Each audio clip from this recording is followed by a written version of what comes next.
with Dr. Velasquez with us from Luttrell, Yee. The doctor's been making his way around town, helping everybody increase their neural performance. First off, doctor, can you tell us what your official label is? Yeah, so really officially it's called Sports Neurocognitive Efficiency Coach, but since we niched it down in our passion, what we have, Combat Sports Brain Performance Coach. So it's about increasing cognitive efficiency, brain processing speed, reaction times, precision accuracy, hand-eye coordination, and neurovision to help that combat sport elite athlete get a competitive advantage on what they do.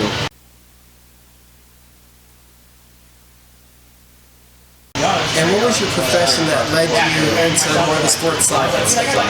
I think it was, obviously the 10 years of academic work and getting that doctorate degree. I'm not a medical doctor. I'm a scientist doctor. So my background, my dad was a boxer, professional boxer here in Mexico, and I boxed and I wrestled, and I boxed in the Marine Corps boxing team as well. So the love of the sport, integrating academic passion and sport. We love combat sports, and so here we are.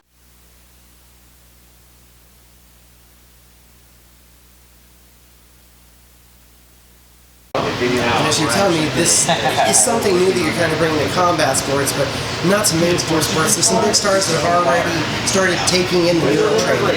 Yeah, absolutely. We got several elite level athletes that are really challenging themselves and increasing their cognitive performance for their sport. One was Austin Trout. Matter of fact, he was one of the first ones that called me up and wanted to work, for his brain performance for a world-class boxing championship match he was having. So from then on, it led to one thing led to another. With guys like Tim Means, Dirty Bird, hell of a fighter, UFC, very seasoned veteran.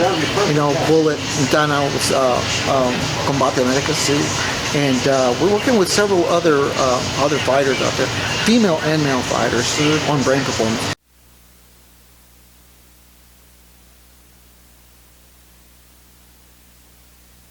And how do you feel the work has been with helping? What do you feel positive accomplished? Yeah, so one of the ways that we make sure that we're making progress is that we're beyond the subjectiveness, beyond the rhetoric, beyond the guessing work. We're now in an era where that we can really assess, measure, quantify, and train the brain to optimize human performance inside that cage, inside that boxing ring, and by way of showing metrics. Are we improving? Are we not improving? Where's the target challenges that we need to work on? So it's really objective, and it's really about the metrics. When we talk about the mental game, we all know, and for years athletes know, that the mental game is very important. So how do you measure, how do you quantify that mental game? So we bring that into metrics, and we show the athlete, we can engage your mental game, and this is the way that it's done in the neuroscience field, in the sports neuroscience field, to assess and measure what your brain capability is to your sport.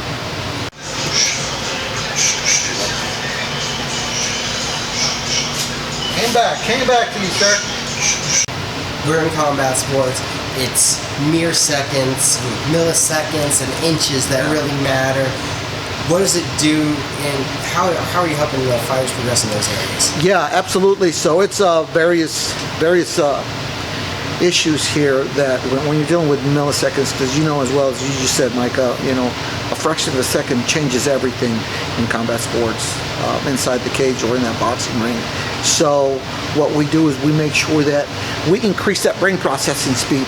Nothing happens outwardly without the brain processing it first. So if we increase the brain processing speed by using some of the most advanced neuroscience technologies and softwares that are out there right now, which we have, we're able to increase that brain processing speed, increase those neurological firings, that circuitry, and snag the brain. That's an industry's term that we use to stimulate neuronal activation and growth. The second thing is not only the brain processing speed, but the hierarchy that goes on with the motor cortex.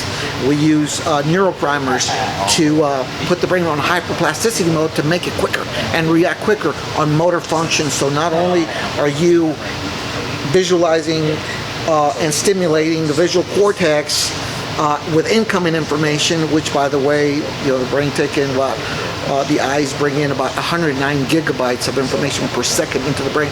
So the brain is very selective on what it does. So we speed up that whole process, that brain processing speed, the way it handles it in the motor cortex, to execute within milliseconds.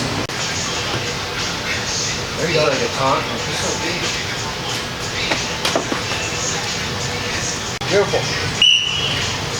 And then there's recognition, like for a fighter specifically, to recognize an opportunity, to think clearer, kind of, right? Exactly. The cognitive efficiency portion of that allows the fighter to process information, process it quickly, process it effectively, so there's not overthinking, there's not freezing and freezing points where the fraction of a second just makes a whole world of difference. So you don't really want the prefrontal cortex of the brain to be too active in a match, in a competition, because you don't want that to be overthinking. You want more of the temporal areas, the anterior cingulate cortex, to be firing up on the reward and the goal-oriented behavior for that fighter inside the cage. And we gauge all that through the performance and methods and practices that we have. Yeah. Breathing out on the cage. There you go, perfect.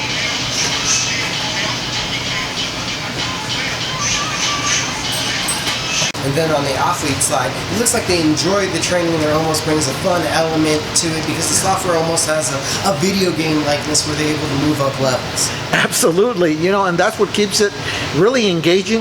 It's about engaging, and it's about creating a little bit of challenging situations. The brain likes novelty. Anything that you do that's got novelty in it, you're learning, is grasped by the brain a little bit better. And we use obviously the brain's natural process of neuroplasticity, in that the brain grows through every experience that we have.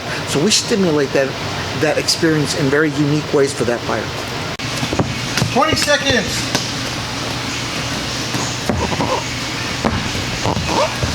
15 seconds. We saw a lot of exercise done on the monitor behind you. We also saw some done with the pads and the lights and a little more free movement. Are they all still based off of the same software, same concept? It's the same concept. I mean, we've been able to build a really rigorous and robust brain performance program for the combat sport athlete. Obviously, the technology that we use, they're all different. We didn't invent it.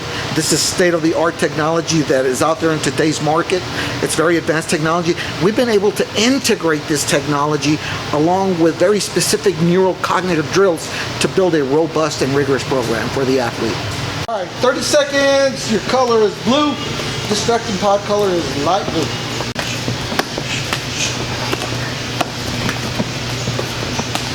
And just overall, how successful do you feel the training has been with the athletes? I mean, overall, we've got a lot of good comments by the athletes.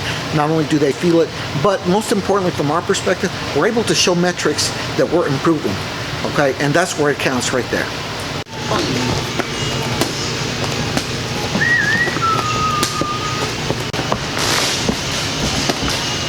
And then your passion also has to be commended because, let everybody know, the doctor drives up on the weekends to work with the athletes from El Paso every weekend. So this is a passion for you too, right? Absolutely. I mean, you can't do work if you don't, number one, enjoy it, have a passion for it, and want to bring value to that combat sport athlete, And we obviously want women fighters as well as male fighters because we want to rise up along with the athlete and bring more cognitive. We're in an era that we can increase that sports neuroscience world into the combat sports, and that's what our niche is, and that's what our passion will continue to be.